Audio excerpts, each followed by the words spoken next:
And ఇక్కడ ఇందిరా ప్రస్తావన ఎక్కువగా తీసుకొస్తూ ఉన్నారు సార్. సోషల్ మీడియాలో కూడా ఇందిరా అప్పుడు 1971 పాకిస్తాన్తో జరిగిన యుద్ధంలో అమెరికా ఇన్వాల్వ్ అయితే చెప్పిన సమాధానం, అమెరికాను భారత్ ఒక మిత్రుడిగానే చూస్తుంది తప్ప యజమానిగా కాదు, తన భవితవ్యాన్ని రాసుకోగల సామర్థ్యం భారత్కు ఉంది, పరిస్థితులను బట్టి ఎవరితో ఎలా వ్యవహరించాలో మాకు తెలుసు అంటూ 1971 యుద్ధ సమయంలో నాటి అమెరికా అధ్యక్షుడు రిచర్డ్ నిక్సన్తో భారత ప్రధాని ఇందిరాగాంధీ చెప్పిన మాటల్ని ఇప్పుడు హైలైట్ చేస్తూ ఉన్నారు సార్. అసలు ఇప్పుడు జరిగిన దానికన్నా 1971 గొప్ప విజయం కదా. అసలు ఏ రకం కోటి రేట్లు కంపారిజన్లో కూడా కంపారిజన్ లేదు.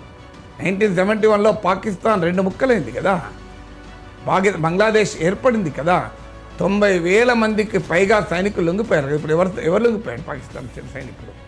More than 90,000 Pakistani soldiers instrument of surrender పైన సంతకం చేశారు. మీరు గూగుల్లో కొట్టండి, వస్తుంది ఫోటో. అది Pakistan army surrendering to India in 1971 అని గూగుల్ మీద కొట్టడానికి వస్తుంది, ఎవరికైనా వస్తుంది. మరి అది కదా ఇప్పుడు ఎవరు సరెండర్ అయ్యారు?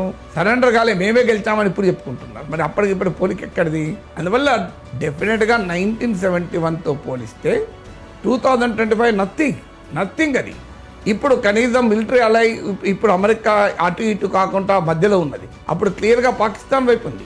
అయినా భారతదేశం గెలిచింది. అది గొప్పతనం ఏంటంటే చైనా మనతో లేదు, అమెరికా మనతో లేదు, ఆ యునైటెడ్ నేషన్స్ కూడా మనతో లేదు టైంలో కూడా మనం పాకిస్తాన్ మీద గెలిచాం.